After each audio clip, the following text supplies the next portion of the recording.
What up, manga fans? I am back with another video. You're in the Tsuzumi Mansion arc of Demon Slayer. I do not know if I'm going to continue reading the arc after read the next two arcs after this. Got plenty of time. Yeah, what the hell? Since it's just two more short arcs or so. Oh, well, next one's slightly long, but it's not. But you know, I think I'm just gonna go some short arcs for a bit. Or do something completely different. I don't know. I actually may be kaiju number 8 as well, so that's ending soon. Or has ended, I actually don't know.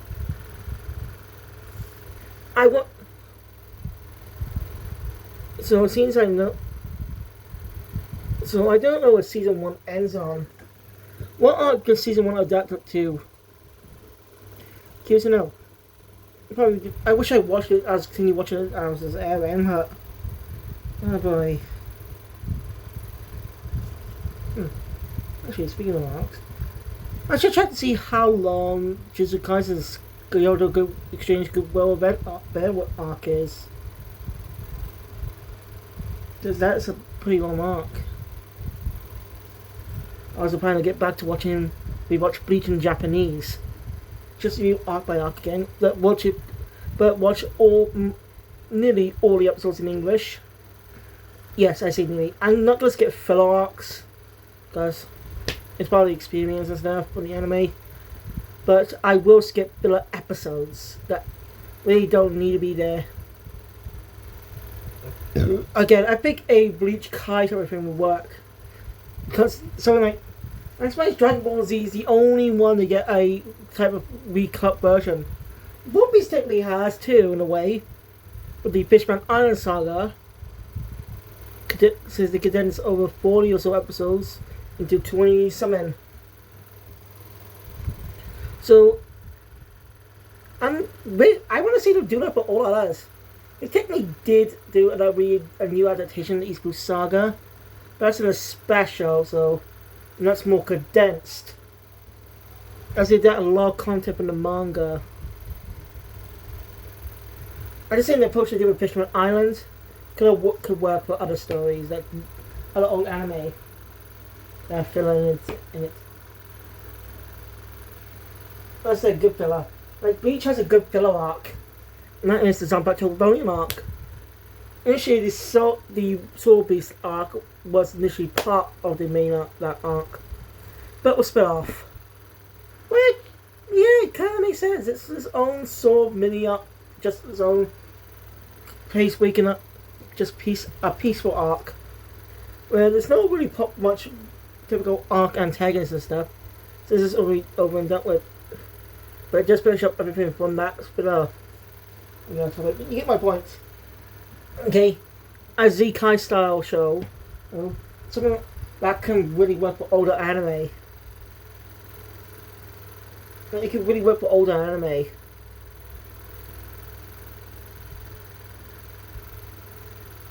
Like Naruto definitely needs that. It has a lot of filler, like the Beach, and Shippuden as well. Because 500 episodes, Jesus Christ. There's no way I could get through 500 fucking episodes. I will get back to Naruto, but I think the third arc's a filler one, so yeah. As I watch it, I plan to get up to read the manga as well, get the Shippuden stories. Crunchyroll actually detailed has a list of all the arc, canon and not. I'm getting off topic. I actually found Demon Slayer Hero Comic Chronicles on Amazon for a cheap price for Xbox. I am not kidding. Around £9 or so. It might be a scam, but I bought it just in case it buys on Tuesday. I played the PlayStation version. I plan to buy the sequel that's coming out. That's more the That's more Entertainment District and Swordsman Village and Hashira Training arcs. I probably have a fusion game, Hero Comic Chronicles 3, which is more of a fusion type of game, where they adapt the entirety, where they can basically just combine both game stories and add in the castle arc on the end. So, yeah. Alright, when it comes to, again, reading short form arcs tonight, I'm going to cover a long arc during the day, but I think I will cover Sakamoto Days as next arc at some point before season 2 airs. I mean, sorry, part 1, part 2 of season 1. Go next up. Pardon me. Alright, this is a pretty good arc, but it's good, don't get me wrong, I like it. It's just a character I don't exactly like much. I say much. I don't hate him, but I don't like him as much as I like. Because it's a lot of reasons that I will definitely be going over as the series goes on. So let's get into it. So, we're continuing where we left off. Tajo's a young boy. Just, gonna go asking her to marry him. And when Tanjiro seems able to communicate with a sparrow, and takes the boy off the girl, he immediately recognizes Tanjiro. That's my final selection. Yeah, this is the same guy we saw at final selection.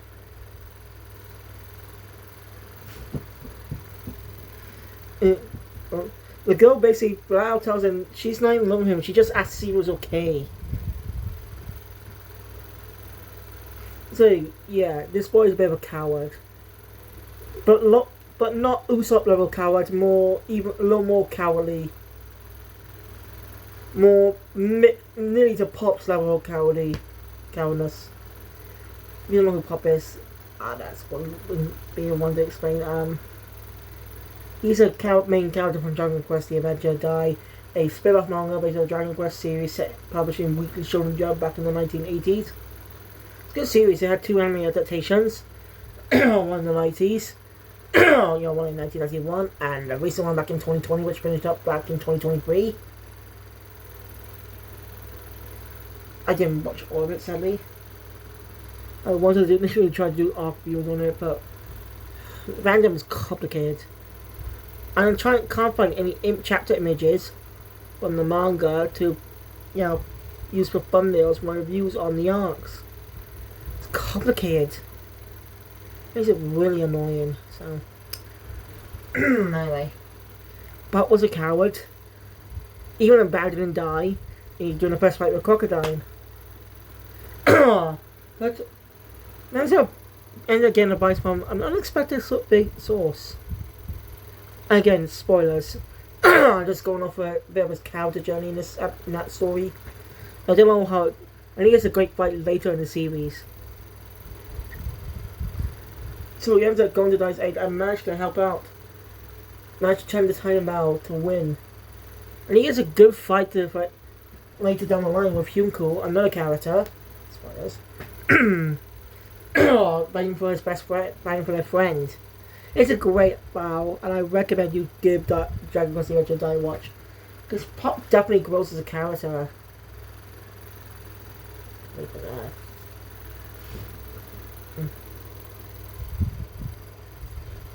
So yeah. And you'll be able to see why I have a problem with this character as we continue. So anyway, the boy's name is Mitsuo Gatsuma. He's also a demon slayer. Well, as you said, he's a coward. No, he's a coward. In the anime, he's in the English dub. I don't know about Japanese VA. He's played by Alex Lee. Like, I only can't be more aware of Alex Lee. When he was cast as the voice of Mash Burndead in Mashle Magic and Muscles, which apparently was season 1 and season 2. So I finished up the first arc of I just finished up the Manga Lupus arc recently. So by the time I watched season 1.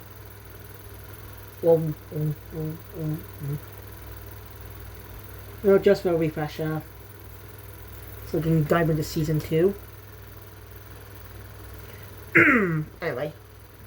So, after that,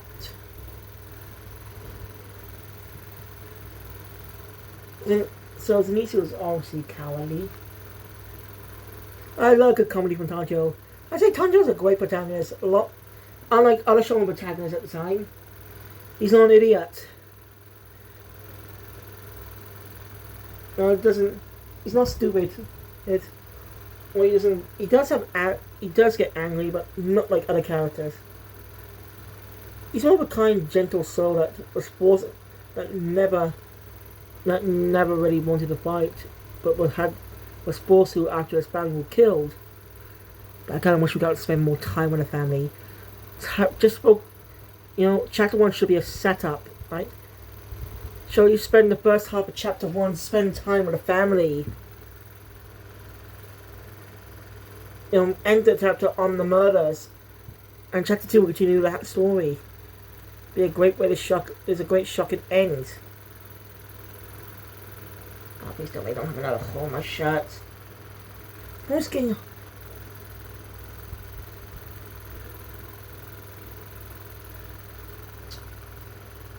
Oh. You kidding me? I'm getting fucking holes in my shirt. It pisses me off. Sure, I had this for a little while, but still.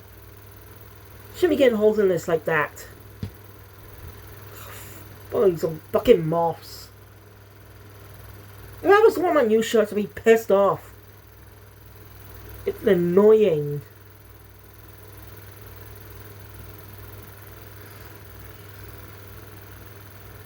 Anyway, last guy Crow reports on the next mission. Head to a mansion in the forest.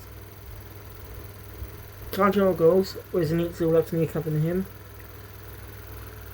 It's weird. We learn Zenitsu has pretty good hearing actually. And he hears some type of drum beats. We also meet two children whose brother, I should mention, their brother was taken.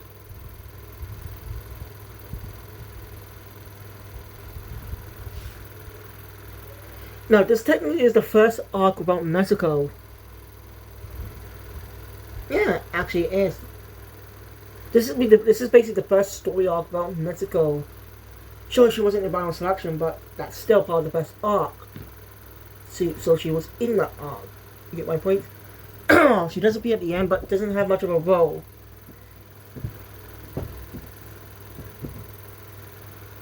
So yeah, so this is the first arc where she doesn't really appear much. Like, this is the third arc where this is the first arc not to have a fight. She had 2 battles in the previous 2 arcs, which are more tied together. The previous 2 arcs are more tied together. I guess. Anyway. John decides to go in the rescue of the brother. But Zenitsu refuses. This is like a good gag with Tanjiro, saying he's not forcing him, but he's clearly pissed. So Zenitsu has to go with him. It's hilarious. Again, Tanjiro's a great protagonist, but I kind of wish he has a lot. He's have a good hardship to make his character role.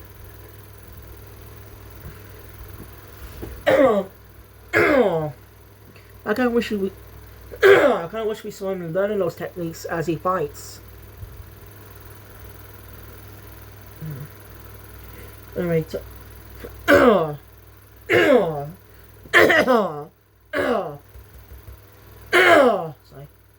Anyway, Tanjiro wants to leave Nezuko the kids, but they end up following him, leaving her outside.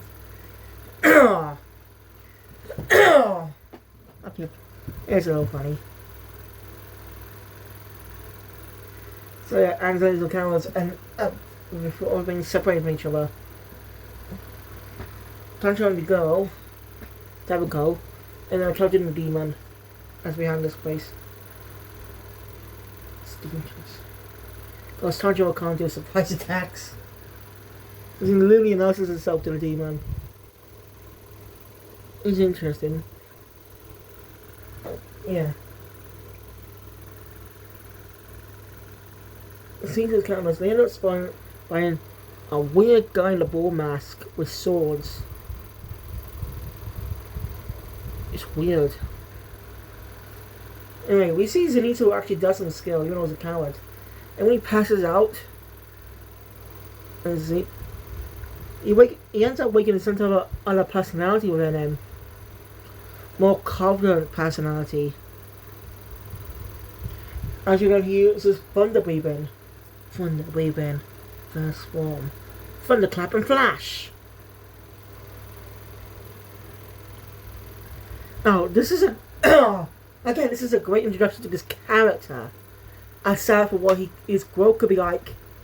But you know what? I'm getting ahead of myself.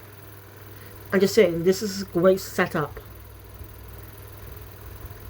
It's kind of, this whole story, it probably comes to the final arc of his character, because it doesn't feel earned. And that seems to be going to be the first part in the going to be was adapted into the first movie, which, by the way, comes out on July 18th in Japan and September 12th in the US and UK. It'll be released in other countries in August. So looks like for us it'll be a 2-month wait. Sorry, 2-month wait. So like I gotta catch up on it's gonna take 2 months to catch up on Demon Slayer. Well, 1 month, but you get my point. So yeah, I gotta finish up these arcs as soon as possible.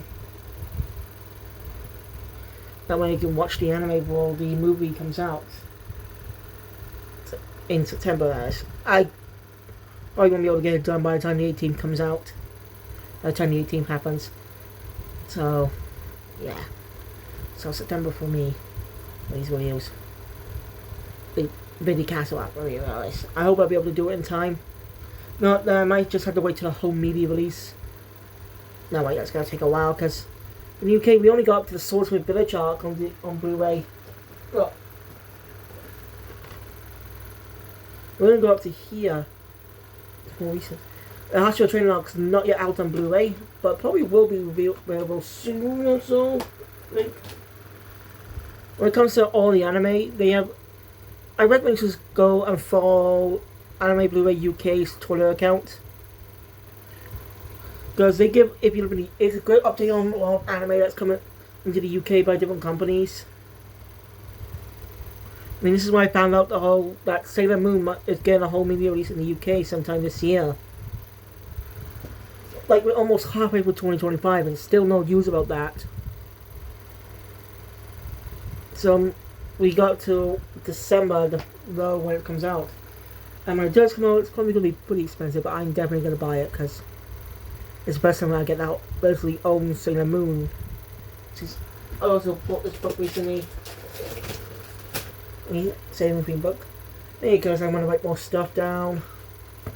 I like to, keep track of some stuff, names and stuff that we remember. That's why I'm writing these books. So I bought another one as a spare. Anyway, Lindsay wakes up and mistakenly thinks the young boy, Shinichi, I don't know his name, to be honest. I mean, the boy was too confused to explain everything. Alright, something I noticed in this arc is a lot of narration. Yeah, there's a disembodied narrator in this arc. I bet he appeared before, but it was stitched in the anime, which it actually works a lot better. There's no reason for a narrator for these scenes. There's no reason for being narrated. They could just be expressed by the characters. They actually work around with a little better in the anime. I have at least some specific dialogue being explained by the characters. Like, it's not like unlike One Piece, which establishes narrator early on for a lot of specific portions of the story. Wealth, fame, power. Go watch the Killer Pirates, take this and everything else this world have to offer. You know that narrator, at least the top one. I'm not too big on the Japanese VA, but because I haven't heard that much of it, even up to the Alabasta arc in the anime. But One Piece, I could get through 2 arcs pretty easily. Like Reverse Mountain and Whiskey Peak. Not that long of arcs. Like in the anime, it's like 3 episodes, but that was in the early episodes. Just see what changed between the adaptations.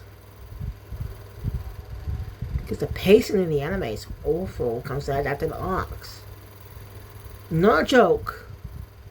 Like, normal example is Zoe, which is over 26, making like 25 chapters. It's got over 20 episodes. Or, how about Fishman Island? That's pretty long in the anime, but it's longer in the manga. But it's not that long in the manga due to Black Clover had that problem too with its first arc. 10 chapters are done into 13 episodes. That means 3 of those episodes had a lot of filler in it.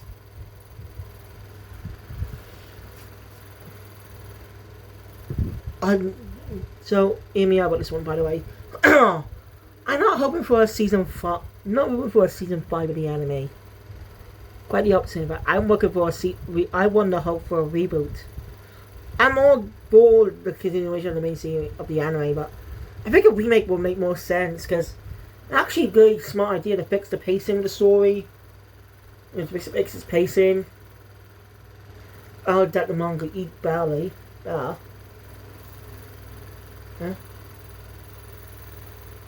And, well, they have a bit more time. That way they wanted to catch up to the manga.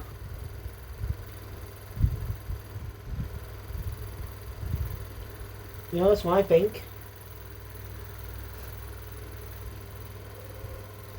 But hey, we'll see what this one's going to have at Anime Expo.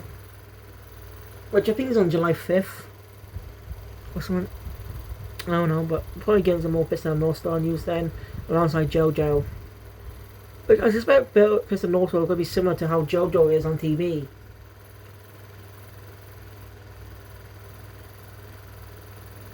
I really hope they release it on the Show and Jump app. I have a officially translated version on digital, so you don't have to buy buy the volumes. Because I can't always buy them. So that's why I like to read them digitally. I'll be able to enjoy the story. Actually, I could do that. So, like, reread this just for fun. Just reread them when I spare time. And then, so I don't have to do art views if I already read them.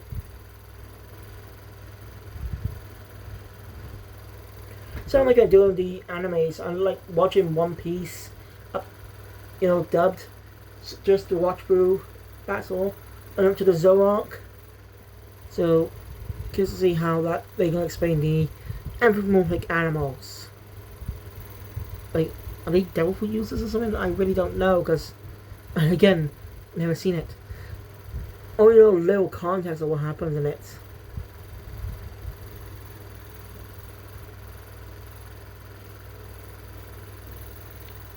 Anyway, Donjo's battled with the Tsuzumi demon. The Tsuzumi is a type of drum, hence why it's called the Tsuzumi Mansion.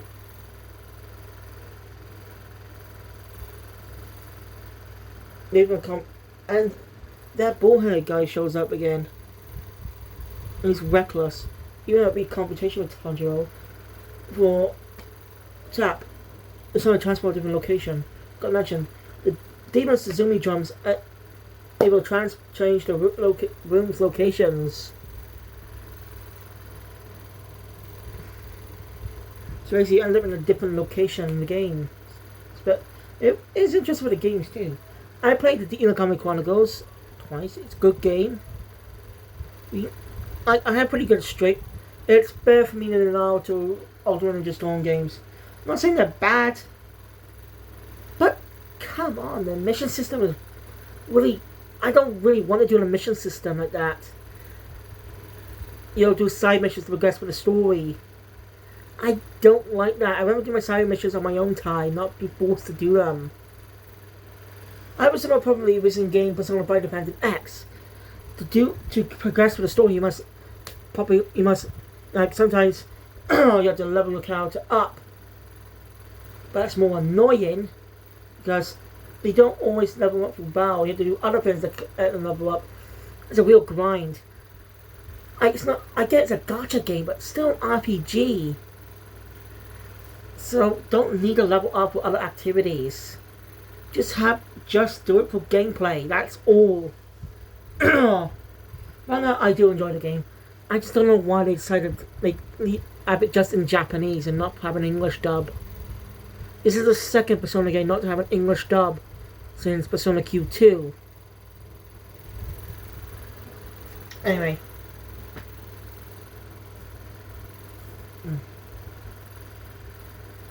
Tanjiro and Teruko end up fighting Teruko's brother. It's okay. Basically, demons after his blood or something. It's Kasugai Croaks faces this red blood type. So it makes the kid in danger. So yeah, Tanjiro's understanding. Basically tells him to, once he leaves, to tap the drum. You'll come get them by the scent, and they'll let them know it's him. So as demon arrives, Tanjiro goes up to fight. Of course, Tanjiro mentioned earlier he's still injured from his previous battle, which makes sense, because that literally follows on from the previous chapter, which is not too long after Tanjiro left Asakusa. No, not too long after he left Asakusa. So mostly the whole battle took place across the night. It did take place across the night, which again demons can go under, so there's a lot of nighttime battles in this series.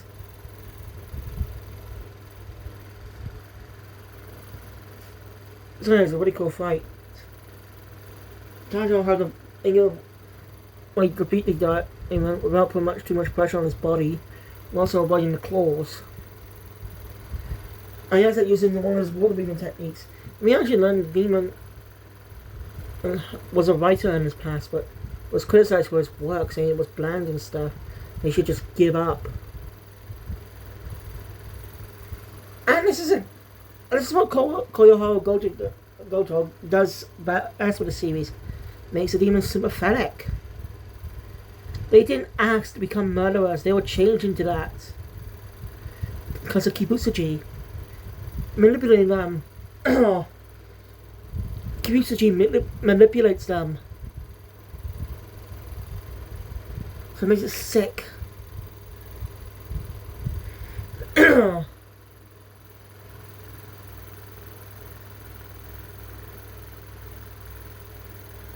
seems a bit sick. So yeah, it makes you really hate Kibutsuji even more. We should just prey upon their weakness.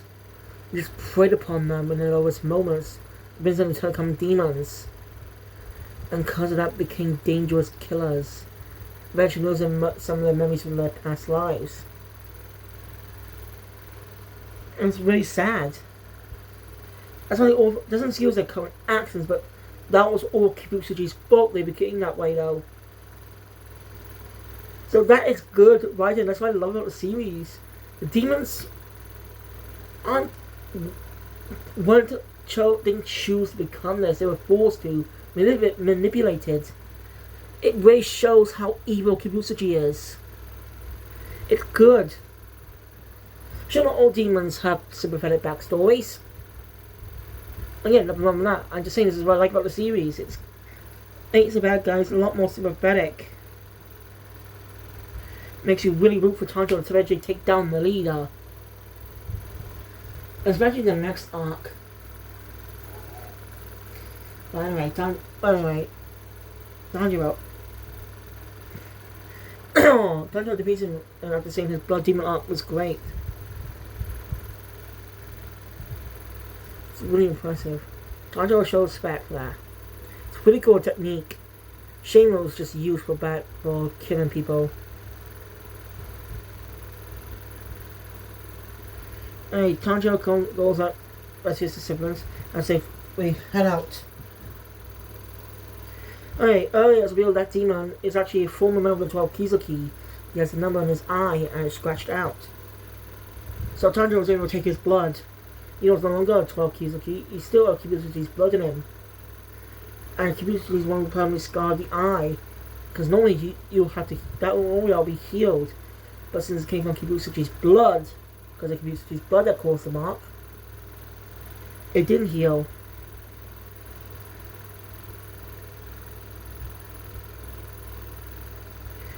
Tanjiro ends up running out after smelling blood. Sees Zenitsu holding the box, bloody and bruised, and that man with the ball asks, I'm going to go back a bit. Zenitsu said he was very good at hearing. He's being able to be able to tell when people. He isn't trusting people too much though, even though he could tell they're lying. It's kind of sad, and it says how kind Tanjiro is. And Tanjiro said he ends up protecting the box from this ball guy. So even though he knows he's a demon, because Tanjiro says it's precious to him. And again, this makes me appreciate Zenitsu's character in this arc. It shows he can do something brave. Again, another example, Usopp. Yes, he's a coward, and that's done play for laughs a lot, but he, even when he's scared, he does try his best to be brave for his friends. Including his introduction arc, Civic Village. Even though he was scared, coward, he was still willing to face Kuro's pirates, just to protect his hometown. So the live action version kind of missed, sadly. So it makes me kind of makes me sad what happens to this character after this.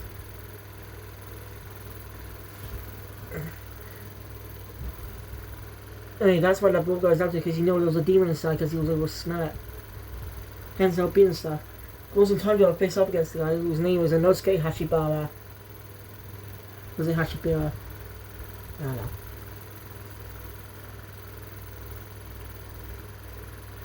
And this guy's definitely skilled too. He knows what I he was able to make a final selection about any mentor of his own training. He uses something called beast breathing. He's definitely skilled.